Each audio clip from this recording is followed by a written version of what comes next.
Hey guys, Saf here with another Raid Shadow Legends video. So today I wanted to do a first in a 3-part series where we look at the top 20 damaging champions / abilities per affinity. We all know that legendary champions generally end up being the strongest damage dealers, but it was curious to me to have a look at some of the rares and the epics, and some of the champions that came out of this algorithm were a little bit surprising. So today's video we want to look at the rares. We're going to go through how we're assessing these damages, and we're going to really take a mathematical approach. So this video isn't really a guide on 100% you should level this champion. It's more of a curious discovery type of video where we learn about different champions we wouldn't think actually hit quite hard, and you may end up bringing these champions just for a bit of fun. So let's go through how we figure out how much damage each champion deals. So before we get into this video, I want to give a shout out to the sponsor for this video today, which is Eternal Evolution. Now, this is the first sponsorship we've done on this channel, and it is a game that we actually are enjoying, that we are playing as part of the team. We wouldn't do a sponsorship on any game we didn't think had any sort of value. So it's a pretty good game, and it is coming out on Wednesday, the 9th of November. That is its global launch. If you've played Raid before, you probably will notice some of the features in Eternal Evolution. It is an idle RPG collector game, very much like Raid, where you will get champions and you will fight against different opponents. There are different bosses in the game. There is arena, there's guilds, there's lots of things going on. But what is different about Eternal Evolution is you can actually control the way you position champions and use their abilities.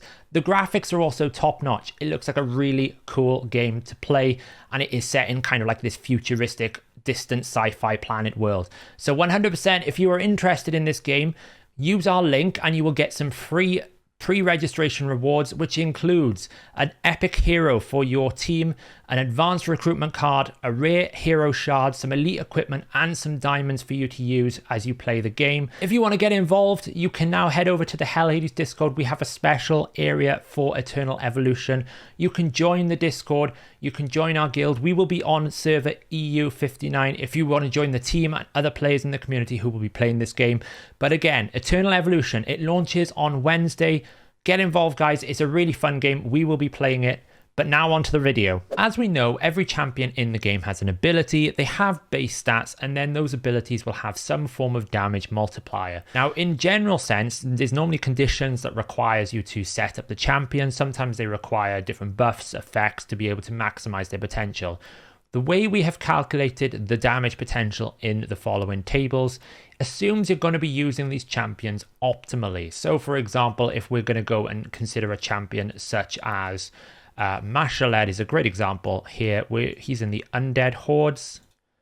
Mashaled has an ability on his A3 which deals more damage if the target has no buffs. So when we do the damage assessments, we're assuming he's attacking this with no buffs. That is the goal here. So if we have any rare champions that have those similar effects, bonus passives, anything like that, we're assuming they're being counted. We're also scaling the champions based on their base stats. So the way that the base attack will work in our calculations, we take the stat, we multiply it by 3, and then we add either 500 for attack or 8,000 for HP, because obviously HP is a bigger number, it's a larger stat, so therefore we need to attribute more considering the flat stat on the rings. That kind of gives us an average build based on all the percentage stats to flat stats. And it's also important because a champion with 1500 base attack obviously will get more value from attack percentage chests than a champion who has 900. So doing it this way means that we can effectively evaluate champions who can scale harder on percentage stats. We then take that into consideration alongside crit damage, alongside any book damage. We put them in lethal, savage, and cruel gear, so they have 30% ignore defense, so that we can evaluate champions who have inbuilt ignore defense in their skills. These steps basically return a sort of an index damage, and then we rank them based on that. So that's a rough idea of how we're doing the math here. It is a purely mathematical exercise. It is not necessarily meaning that this champion that comes at number 1 is going to be the best champion for it, because it could be that the conditions to enable that is so difficult to sort of pull off that actually you can't get those numbers. But from a math perspective, it's quite fun to see which champion hits really hard. So let's have a look first at single target rare damage dealers. I have got on the screen the top 10 single target abilities on rare champions in the game, and it is ordered by the target defense value here. So we can see we've ordered it based on a target of 15-20 defense, but we can see how it scales across as well. Obviously champions that have built-in ignore defense will benefit more from a higher defense, and it will scale differently. Someone like Soul Bond Boya here is doing a sort of the same damage across the board because she ignores 100% defense, whereas someone like Oghren will scale off as the defense goes up. So we're going to look at some of these champions here and kind of look at what skills we're talking about. So the number one champion here is going to be Oghren Jailer. He is a monster of a rare champion. He hits really hard, specifically on this A2. So again, we're assuming conditions are going to land here. We're assuming he's going to hit twice, for a better word here. So he has a 40% chance of stealing 2 buffs, and he will place an extra hit if any buff is stolen. Now, there's some weird quirks with this. If you use this ability on the Dragon Breath ability, when he goes into that breath form, this actually counts as stealing the breath, even though it doesn't. So it'll hit twice. So on Dragon, this hits really, really hard. He's also at position 3 with the reprisal attack, which increases by 20% if there are no active buffs. Oghren Jailer hits really, really hard. And if we look at how much harder he hits, he is well and truly above Beast Wrestler. And most of the other epics that sit in the 50 to 40,000 range, he's doing almost double on the A2. And that is because this is a conditional extra hit. Champions like Phenax, champion like Constantine, when there are conditional extra hits, they hit really hard. Next up, we've got Beast Wrestler. Beast Wrestler here is a surprisingly good champion. Where is he called? Beast Wrestler. They tend to use little names, like shorter names for him. I think he is Master Butcher. Where is Beast Wrestler? There's so many. There he is, Beast Wrestler, little angry dude. Needs a bit of a clean, needs a bit of a wash. Pretty nasty little sort of, I don't know, dragon scale shoulder there. So his damage is on the A2, and he has a single hit, and enemies cannot be revived. And it hits really hard because of this passive. The first time you hit someone, he deals 50% more damage. So you can come along and just one-pop someone. Can he do this, like, strong enough in arena? Potentially. Keep in mind, he doesn't ignore any defense. He doesn't, like, if the buffs are up, he's not removing anything. He is a one-hit wonder, but potentially he could do some silly things and catch people off guard. But he hits really hard. He's the closest to Oghren Jailer in terms of a single hit damage. And again, he's about 20,000 above everyone else when we look at this sort of league table of the top 10. We've got Oghren Jailer there, Judicator. Judicator has a kind of a weird passive, and it's something we discovered with Judicator. I'm pretty sure he's a Bannerlord, dear old Judicator. He is a Sacred Order champion, and this ability is his A3. This attack deals 30% extra crit damage. Now, when we read these 30% extra crit damage, it sounds like the buff where we just get 30% extra stat. Well, it's not quite the case. This is multiplicative. So if you critically hit, that critical hit will be 1.3 multiplied. It multiplies the critical damage. It doesn't add to critical damage, which is actually quite a significant difference. It means this goes from being sort of an average hit to actually probably the next best hit after we've talked about Jailer and Beast Wrestler. He is the top of the 40 to 50,000 group at 52,000. But again, he doesn't ignore defense with this, so it's going to scale off. He doesn't really appear anywhere else with his other abilities like Jailer. So Jailer overall is a better champion, but this ability here will hit quite hard. If you read things like 30% extra crit damage, it's a multiplier, it's not additive, which is actually quite surprising. Whether it's an error in the code, I don't know, but that is how it works. Next up is everyone's favorite Void champion, as Hellhades calls it, Harrier. I can't do it in the same energy as Hellhades. He is a Sacred Order, rare Void champion. Looks a bit sort of like, you know, One Direction looking. But we do have the A3 ability here. Has a 30% chance of inflicting a critical hit. But his damage comes from this setup. If he has Hospitaller in his team, this hits really hard. It's number 5 in the list. Pretty strong. Then we get Soul Bond Boya here. Single target A2. Obviously, everyone uses Soul Bonds in the secret room. No surprise here when you've got an AoE A1, we use her in a stun set. But actually, she hits really hard because she has an additional 25% chance of inflicting a critical hit, and she ignores 75% of the target's defense. So you put Savage and Lethal on her, just Savage alone, she ignores 100% of the target's defense. It hits really hard at 50,000 throughout any defense target. Pretty useful for secret rooms. Pretty useful. Now, one that's surprising here is Sorceress. Now, I don't even know what Sorceress does off the top of my head. I think she's an undead horde, but it could also be a Night Revenant. There she is. We see her a lot. Pretty cool tattoo looking chick.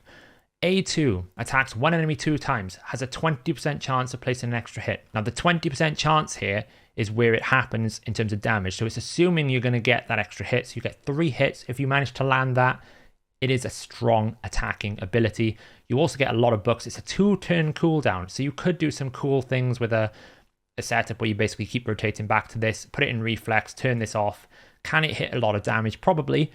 You do get a decent big, 60% decreased defense here. So again, another rare champion you would never think to use, but actually hits really, really hard. Now we can go down this list here. We can see there's a bunch of other champions. We get Painsmith.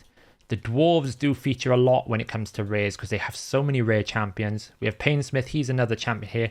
Often used as a one-hit wonder on this A3. 15% more damage if there are no buffs. Just a flat 15% boost. Pretty strong. We also have Gloral Brutebane. He's loving a bit of woad painted on his forehead there. His A2, you can see where the damage is coming from. Damage increases by 5% for each debuff. Now, on a clan boss scenario, this is a bit like Draco's A1, Lord Shazar's A1. Pretty strong on a 3-turn cooldown, although quite difficult, I would imagine, to enable that much. When we look at his sort of clan boss rating, you can see he's actually near the Beast Wrestle A2 normal hit, because if we get to 10 debuffs, this is doing an extra 50% damage. It's a pretty strong multiplier. So another champion I have tested is Arbalesta, a void rare, actually one of the voids I think you use for one of the fusions. This ability here is a similar thing to the Lord Shazar and Dracomorph. Increases to the number of debuffs on the target. If you can scale this really well, we're talking 49,000. It's not as strong as someone like Gloral Brutebane, and it is a long cooldown, but it does hit reasonably hard. It's kind of fun to get like a 400,000 to 500,000 hit in here. So those are the top 10 single target damage dealers. We do have a couple of others in there at the sort of bottom 20 in terms of like Hurler, Halberdiers, some Tormentors. But those are the top 10 champions for single target. Let's take a look at AoE. So the champion that comes at the top of AoE is Marquess. She is a demon spawn, defense-based rare. I think other creators have covered her in a video before. She has this A2 ability. It's an AoE ability. It has an extra chance of dealing more damage to enemies with Weaken, and it has a 35% chance of placing Weaken in itself. Now, you normally want to bring a Weaken with it, but if it'll have a double hit, essentially, it's the extra damage is almost like a double hit. It hits really hard. It is actually one of the top 5 to 10 defense-based nukes in the game if you can enable it on a 3-turn cooldown. You just have to get the defense buff up and Weaken. It's quite hard to enable. But we're looking at a 40,000 AoE hit. That's pretty high up. It doesn't ignore defense.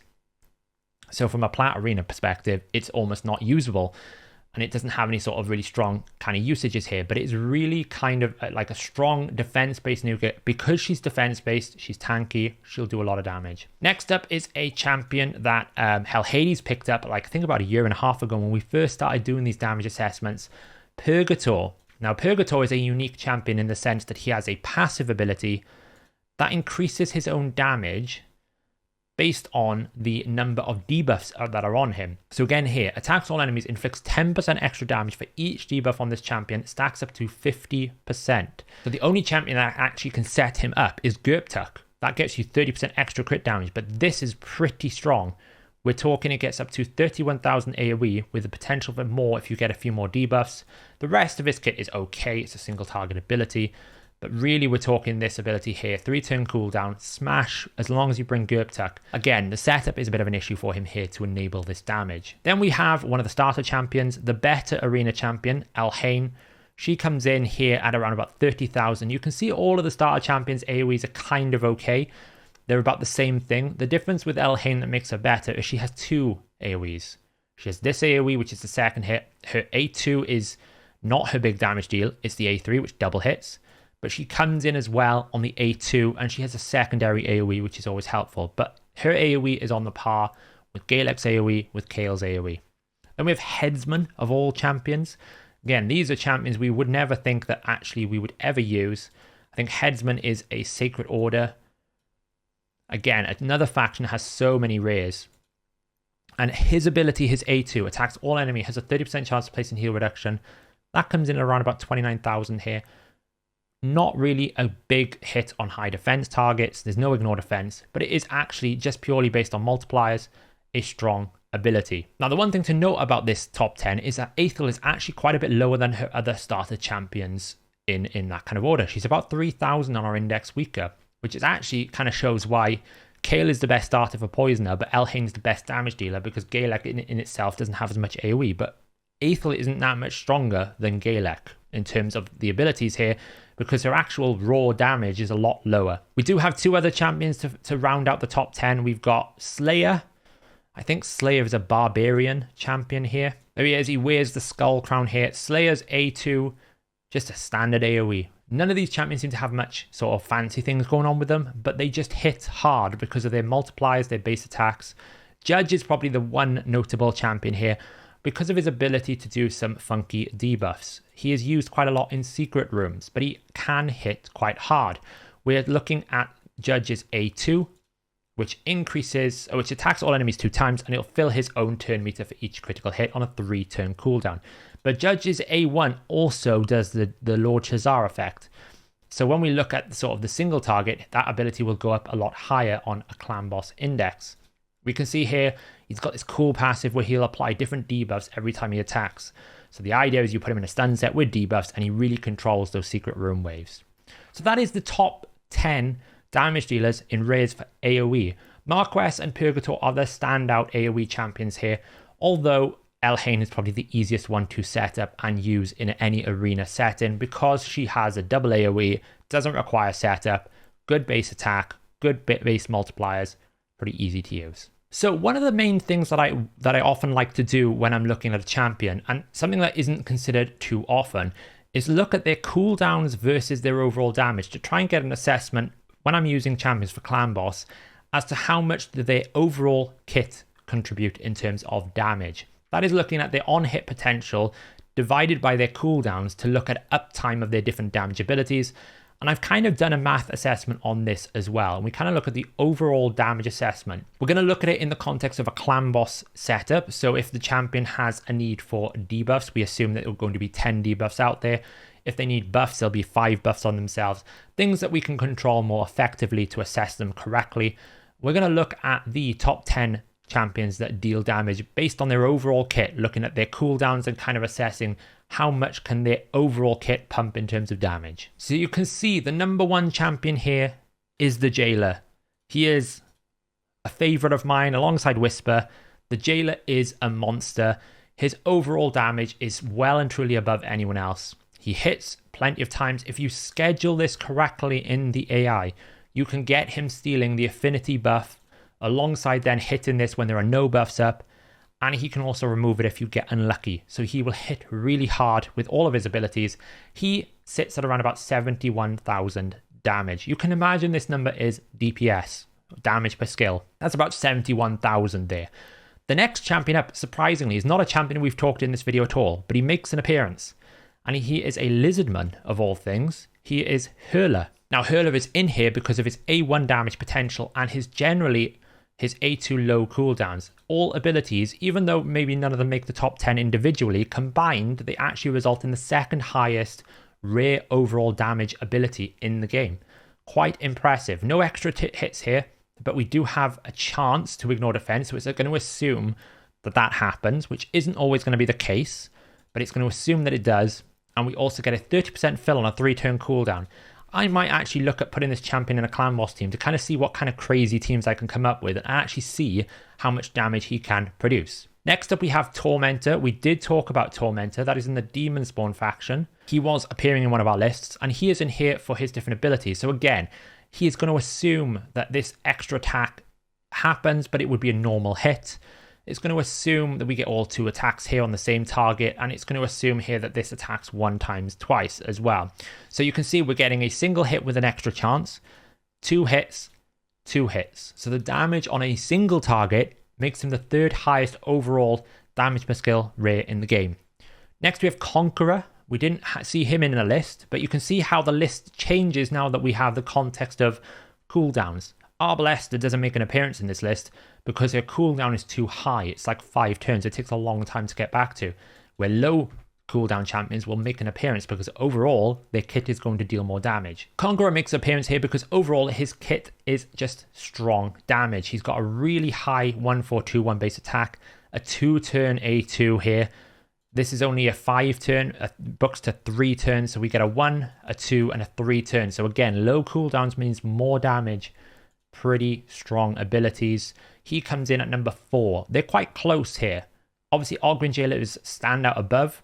We also have next Rocktooth. I did have a 6-star, I'm pretty sure I had a 6-star Perfect Soul Rocktooth that I did sell. Or was it Rock Beast I was thinking of? There's so many similar name champions these days. Good old Rocktooth, farmed from the campaign. Rocktooth is in here for his damage. That's a 3-turn A3, a 3-turn A2, gives himself an increased crit rate buff. And he also has an extra hit on the A1. Again, you can see how extra hits really make a difference in terms of the overall damage. So he comes in at 5 because of this extra hit. If that extra hit wasn't here, he probably drops down the list a little bit. Harrier makes an appearance at number 6. We've looked at Harrier's kit. But again, it is likely down to the cooldowns. You can see a pattern here. That's a 4-turn cooldown. It's a 3-turn cooldown. And then he has a 15% chance of placing an extra hit. Now, in reality, that's probably going to mean that it's going to push him down the list because that's such a low chance. But we're going to assume it's going to land. And if it does, then obviously he gets an appearance on this list. Rounding out this list here, we've got Wanderer on Dark Elves. Again, another champion we didn't talk about in the other 2 lists, but has made an appearance here because of his low cooldowns. We get a 2-turn double hit. He also fills his turn meter if he critically hits. A1 with a weaken. Low weaken here, and we also have an ignore defense on that A3 as well. So you can see how low turns, ignore defense, pretty good. Especially champions that seem to have a 2-turn cooldown make a high appearance here. He's coming in at 59,000 at position 7. We've already talked about Judge. We're factoring in here that his A1 is going to have full sort of 10 debuff, so he's getting 100% extra damage on that A1. Goremask makes number 9. Goremask is an orc, one of the dogs. I wouldn't really put this in the orc faction, to be honest, but he's there, I guess. What has Goremask got? 3-turn, ignore shield and block damage, so a 3-turn hit, a 3-turn hit here, and again, damage increases by 20%, so he's getting a 1.2 multiplier because you would build him for critical. And then we have a double hit on the A1 with lots of bucks, so just really high base attack at 1509, really high multipliers, lots of hits, reasonably low cooldowns, yields him in to position 9 on our top 10 overall damage dealers for Clan Boss. And then finally, it is a defense-based champion to round it out. Someone I actually thought might be useful in some content before I realized potentially not, but we have Penitent. Penitent is actually quite cool because she has a full cleanse with a block debuffs. Often you can use Penitent in Clan Boss to kind of deal with the Clan Boss stun mechanics. We have a counterattack on her as well on a 2-turn cooldown, so you get counterattack built into the champion, and then a decrease attack on the A1.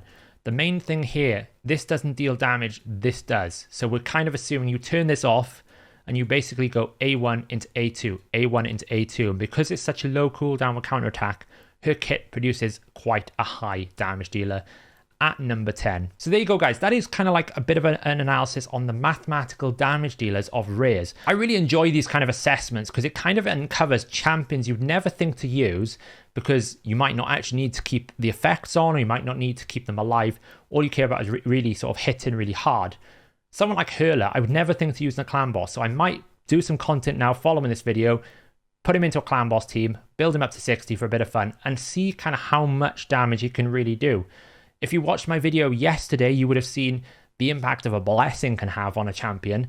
If you put a 6-star Hurler in your Clan Boss team, does he just out-damage a lot of other damage dealers as a result of his low kit? It'll be interesting to see how this list compares tomorrow in terms of raw numbers with our epic champions and our legendary champions the day after. But in terms of the number 1 rare damage dealing champion, Ogren Jailer is the king of all rares. So there you go, guys. I hope that was interesting. It's a little bit different. I know it's very math heavy, but I thought it was quite cool to kind of assess that. If you enjoyed this type of content, please give it a thumbs up and subscribe to our channel and hit that bell notification. Any future videos will come straight into your feed. Leave a comment below on any sort of questions you have about these champions, whether you've tried any of these champions out, whether I've not included a champion you think should get into this list. And let me know in the comments if you plan on using any champion that I've talked about here that you would never have thought about using. But until tomorrow, guys, where we will look at the epics, I will catch you in the next video.